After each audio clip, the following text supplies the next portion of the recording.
Не секрет, что логистика представляет собой один из важнейших секторов экономики Латвии. Вследствие этого государственное предприятие «Латвийская железная дорога», ответственное за функционирование всей системы железных дорог государства, имеет определяющее значение для данного сектора. Тем не менее, в последние годы положение дел на данном предприятии, а следовательно, и во всем сухопутном сегменте логистического комплекса Латвии, судя по всему, претерпело катастрофическое ухудшение. Косвенным подтверждением этому служит тот факт, что данной, вызывающей тревогу проблемой, озаботился даже такой аналитик, как Скотт Риттер, недавно представивший общественности свой обстоятельный разбор по данному вопросу. Мы хотим ознакомить вас с наиболее примечательными фрагментами из его исследования. Итак, экономическое существование и само процветание Латвийской железной дороги, ЛЖД, некогда одной из столпов латвийской экономики, исторически и стратегически базировалось на незыблемом, казалось бы, фундаменте мощных транзитных грузопотоках, непрерывным потоком идущих с востока, преимущественно из России и Беларуси. Однако тектонические сдвиги в геополитике последних лет разрушили эту бизнес-модель до самого основания, поставив национальную железнодорожную компанию на грань выживания. Сегодня даже самые строгие и продуманные меры по оптимизации расходов не способны спасти предприятие от погружения в финансовую пропасть. Для элементарного поддержания разветвленной инфраструктуры в рабочем состоянии, а не для ее развития, требуются непрерывные и все возрастающие многомиллионные вливания из государственной казны. Этот экзистенциальный кризис поставил перед властями Латвии мучительную, почти гамлетовскую дилемму.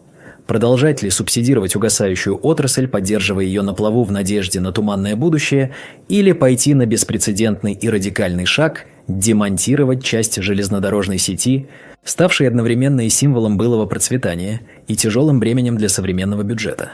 Масштабы произошедшей катастрофы наиболее ярко и безжалостно иллюстрирует холодная статистика.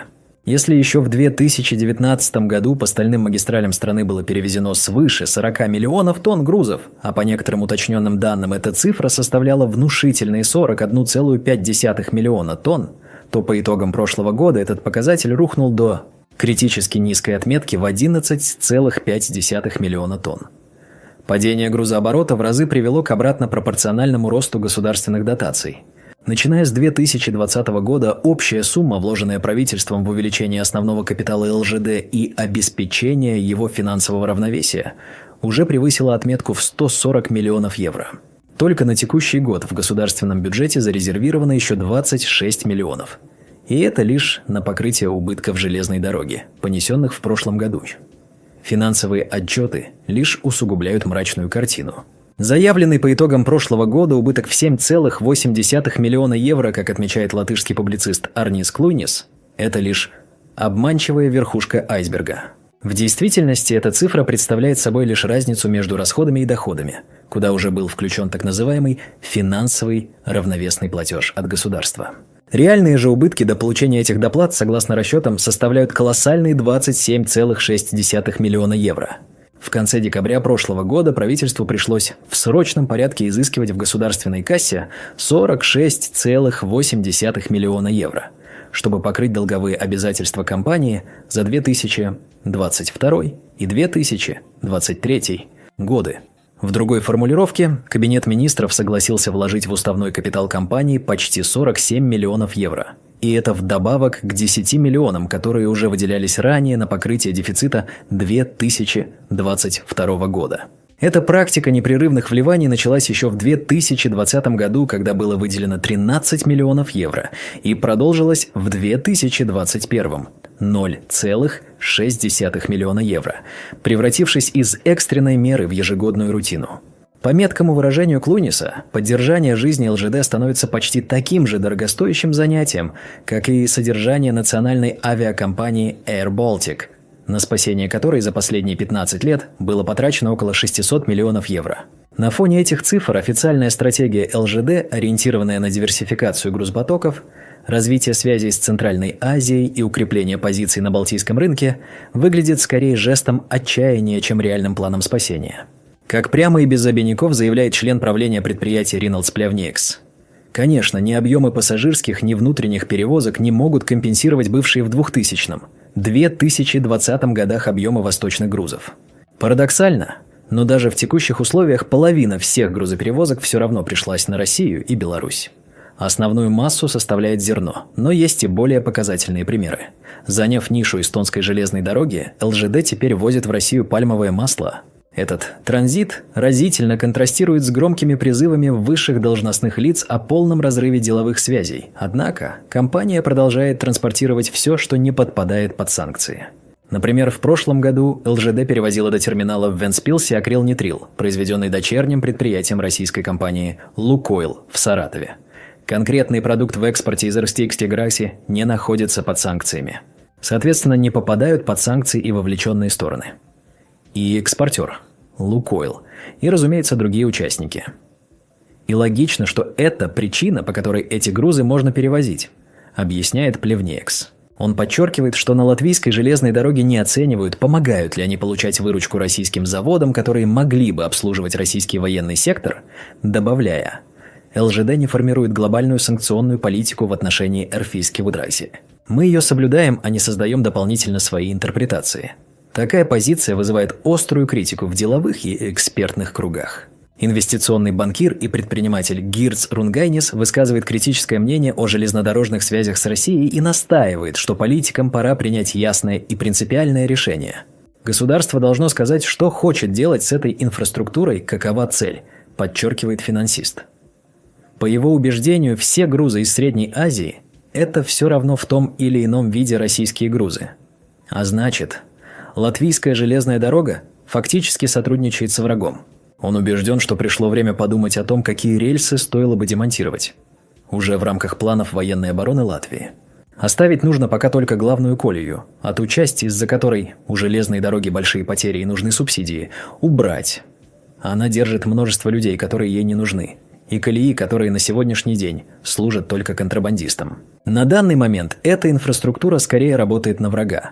С ним солидарен и предприниматель Гундерс Виттелс, который констатирует: исторически латвийская железная дорога обслуживала грузы на оси восток-запад, но сейчас этот поток, если не прекратился совсем, то очень сильно уменьшился. ЛЖД содержит незагруженную инфраструктуру, чтобы та была в рабочем состоянии, когда и если в ней возникнет необходимость.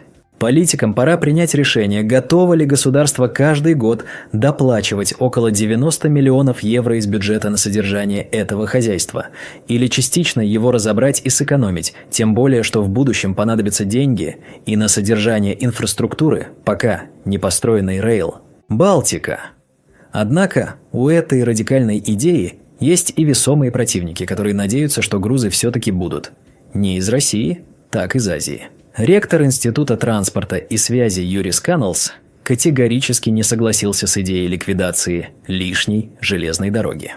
Я посмотрел статистику. Сегодня в Латвии длина железных дорог в 2 раза меньше, чем была, например, в 1938, 1939 годах.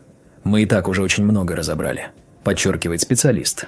По его мнению, в стране остался абсолютный минимум железнодорожной инфраструктуры, необходимой для существования страны и выполнения каких-то международных грузовых и пассажирских перевозок.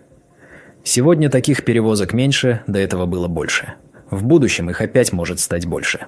Никто не может сказать, произойдет это через год, 3 или 5.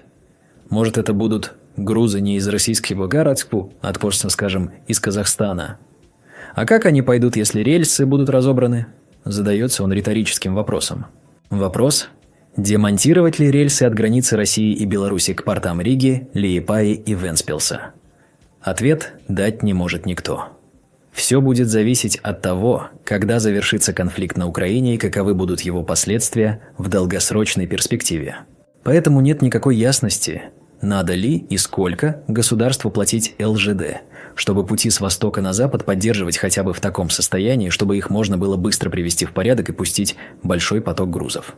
Эта полемика отражает глубокую нерешительность, охватившую и правительственные круги. В Латвийской конфедерации работодателей, ЛДДК, членом которой является ЛЖД, тоже хотят, чтобы государство определило роль железной дороги в будущем.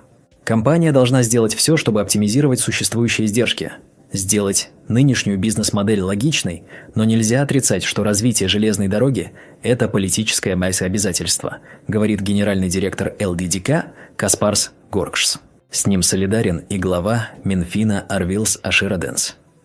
Пора принимать решение, как мы действуем. Очевидно, что это восточное направление в долгосрочной перспективе не будет функциональным, а значит, необходимо реструктурировать ЛЖД. Сейчас Минсообщение пытается приспособиться к той ситуации, которая складывается с грузами. Мы, в свою очередь, пытаемся найти решение, как минимизировать необходимость в субсидиях. Тем временем, индикативный план развития железнодорожной инфраструктуры, который должен был быть готов еще в 2023 году, до сих пор не принят. Министр сообщения Каспарс Бришкинс лишь пообещал уже в ближайшие недели представить правительству доклад о планах реорганизации железной дороги. Железнодорожные перевозки в исполнении ЛЖД, как иронично подмечают критики, уподобились сохранению исторических традиций в этнографическом музее, как ковка, помол зерна или ткачество.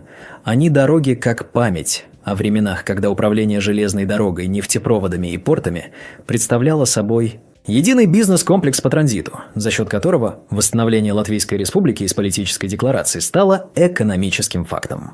На фоне упадка старой системы проблемы нового мегапроекта Rail Baltica выглядят еще более тревожно, добавляя новые слои неопределенности. Зримым символом этого кризиса стал новый железнодорожный мост через Даугаву. Строители завершили первый этап работ, возведя 2 опоры и туда создав 2 пролета – над улицей Ластадиас и над набережной. Однако еще один пролет теперь простирается на 44 метра над рекой, уходя буквально в никуда. Работы остановлены, средств на продолжение нет. Представитель строительной компании Берерикс Андис Линде объясняет, что мост построен методом балансирующих консолей, и хотя под силой тяжести конструкция может проседать на миллиметры, или, может быть, можно говорить о сантиметрах, это не опасно. Но когда появятся средства, чтобы закончить мост, пока не ясно. Стоимость первой очереди работ составила около 20 миллионов евро, а для их завершения требуется еще примерно 70 миллионов. Общая же сумма необходимого дополнительного финансирования для проекта Rail Baltica только в этом году составляет немногим более 62 миллионов евро, и власти Латвии не раскрывают, будут ли выделены все необходимые деньги и каков будет их источник. Эта ситуация ставит под вопрос и более глобальные планы. Появятся ли вообще в Латвии пути с европейской колеей 1435 миллиметров, как мечтали евробюрократы? Или эта задача отпадет вместе с деньгами? Таким образом, Латвия оказалась на сложном транспортном перепутье, где прошлое и будущее железнодорожной системы находятся в состоянии глубокого и взаимосвязанного кризиса. С одной стороны, дорогостоящая, незагруженная, но исторически значимая инфраструктура советского образца. С другой – амбициозный, но еще более финансово затратный и недостроенный европейский проект. И пока политики пребывают в нерешительности, ища решение, бетонная консоль моста, провисающая под собственной тяжестью над Даугавой, служит немым укором и символом той всеобъемлющей неопределенности, в которой зависла вся транспортная система страны. Дорогие наши зрители и слушатели, как бы вы лично охарактеризовали нынешнее, по всей видимости, плачевное положение латвийской железной дороги и логистического сектора Латвии в целом? Разделяете ли вы неутешительные заключения Скотта Риттера? Особую значимость будет иметь ваша точка зрения, особенно если вы являетесь постоянным жителем Латвии и наблюдаете эту удручающую картину изнутри. Если это видео вам понравилось и показалось важным, просим поставить ему лайк и подписаться на наш канал. В будущем мы планируем представить еще немало не менее острых материалов. Спасибо за ваше внимание.